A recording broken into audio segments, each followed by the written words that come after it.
warahmatullahi wabarakatuh. Perkenalkan, saya Fajriatul Maulidia dari Universitas Islam Negeri Antasari Banjarmasin, Fakultas Tarbiyah dan Keguruan, jurusan Pendidikan Bahasa Inggris. Baiklah, pada kesempatan ini kita akan membahas tentang sistem pendidikan yang ada di negara Indonesia dan Belgia dalam mata kuliah Filsafat Pendidikan. Sejarah telah mencatat bahwa Indonesia telah merdeka lebih dari 69 tahun lamanya. Cita-cita kemerdekaan yang digagas oleh para bapak-bapak pendiri bangsa atau founding fathers merupakan salah satu tanggung jawab kita sebagai pemuda-pemudi Indonesia untuk terus melanjutkan tonggak perjuangan pergerakan nasional tersebut. Mencerdaskan kehidupan bangsa merupakan salah satu ikon penting dalam kehidupan masyarakat yang masih perlu dilakukan upaya-upaya aktualisasi guna menjadikan masa depan yang lebih baik. Kemudian, apa itu pendidikan? Pendidikan merupakan usaha etis dari manusia untuk manusia dan untuk masyarakat manusia, yang mana pendidikan merupakan salah satu hal yang berperan penting di dalam kehidupan kita. Dengan adanya pendidikan, maka hidup kita akan lebih terarah dan masa depan kita akan jauh lebih baik. Pendidikan merupakan hal yang sangat penting di dalam kehidupan masyarakat. Dan di samping itu pula lah, pendidikan sangat banyak problematikanya. Terutama problematika pendidikan yang ada di Indonesia. Dikutip dari sebuah jurnal yang berjudul Problematika Pendidikan di Indonesia yang ditulis oleh F. Rizal Nasution. Di sana telah dicantumkan bahwasanya problematika pendidikan yang ada di Indonesia seperti kurikulum, kualitas, kompetensi, bahkan kompetensi kepemimpinan, baik itu di jajaran tingkat atas maupun di jajaran tingkat bawah. Nah, belum lagi faktor-faktor lainnya, seperti faktor ekonomi, kemudian faktor minat ataupun keinginan anak bangsa yang ingin melanjutkan pendidikan dan yang tidak ingin melanjutkan pendidikan. Baiklah, sekarang kita akan berbicara tentang sistem pendidikan yang ada di negara Belgia. Namun sebelumnya saya akan menceritakan sedikit tentang negara Belgia. Nah, negara Belgia merupakan sebuah negara yang terletak di bagian barat benua Eropa. Negara Belgia merupakan salah satu pencetus terbentuknya Uni Eropa, dan saat ini ibu kota dari Belgia yaitu Brussels. Baiklah, yang pertama kita akan membahas tentang pendanaan pendidikan yang ada di negara Belgia dan negara Indonesia.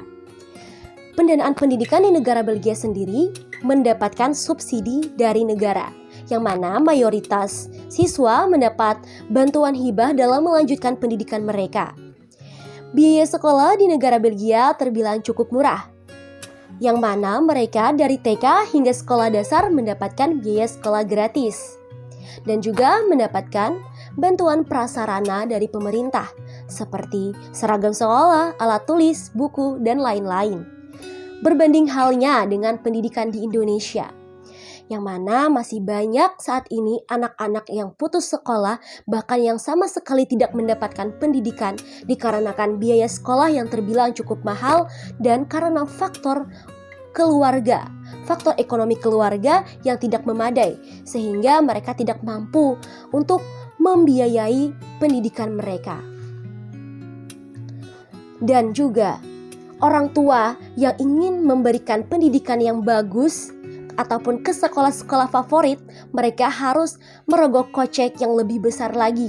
Atau istilahnya, ketika orang tua ingin memberikan anak-anak mereka pendidikan yang bagus ke sekolah-sekolah yang favorit, mereka harus membayar lebih untuk mendapatkan pendidikan tersebut.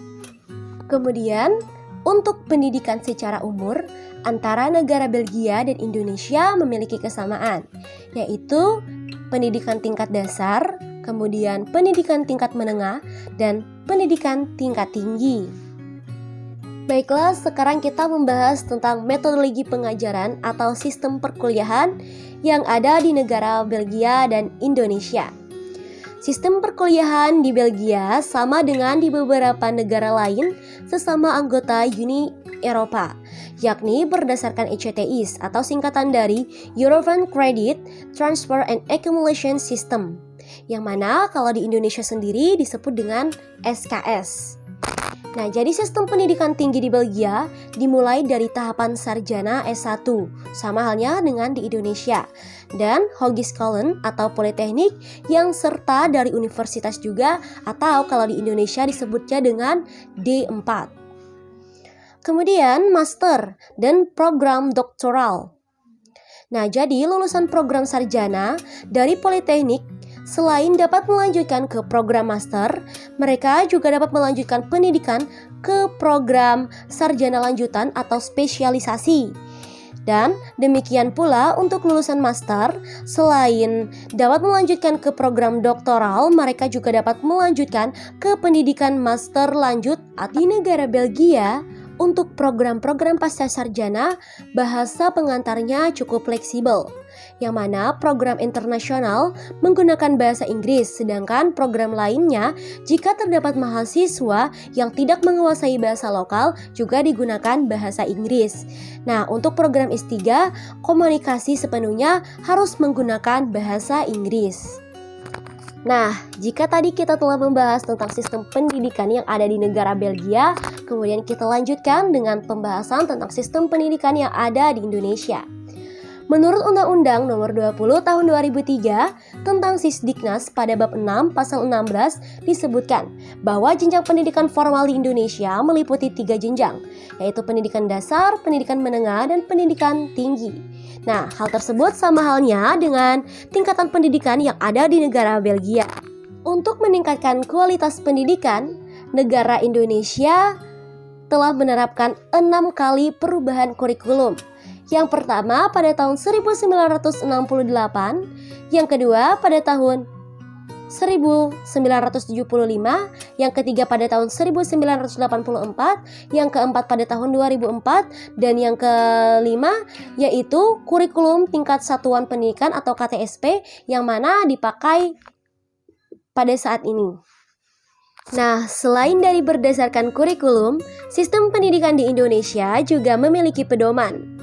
Bila ditinjau dari sistem pendidikan Indonesia, di mana Pancasila lah sebagai pedoman penyelenggaraan pendidikan di Indonesia yang ditegaskan dalam TAP MPR RI nomor 20 tahun 2003, bahwa pendidikan nasional berdasarkan Pancasila dan Undang-Undang Dasar 1945. Pendidikan yang diselenggarakan atas dasar falsafah hidup bangsa dikenal sebagai pendidikan nasional. Dapat kita tarik kesimpulan bahwasanya terdapat beberapa perbedaan dan persamaan mengenai sistem pendidikan yang ada di negara Belgia dan negara Indonesia, baik itu dari segi kurikulum, kemudian dari segi pendanaan, kemudian dari segi sistem pendidikannya, dan hal lain sebagainya.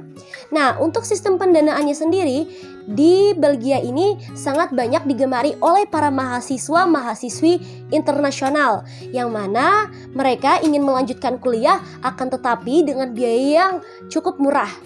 Nah, karena hal yang sangat unik di negara Belgia ini, biaya pendidikannya sangat murah, bahkan terbilang lebih murah daripada di Indonesia. Jadi sangat cocok untuk kita para mahasiswa ataupun mahasiswi yang ingin melanjutkan perguruan tinggi dengan tujuan kuliah yaitu di negara Belgia ini.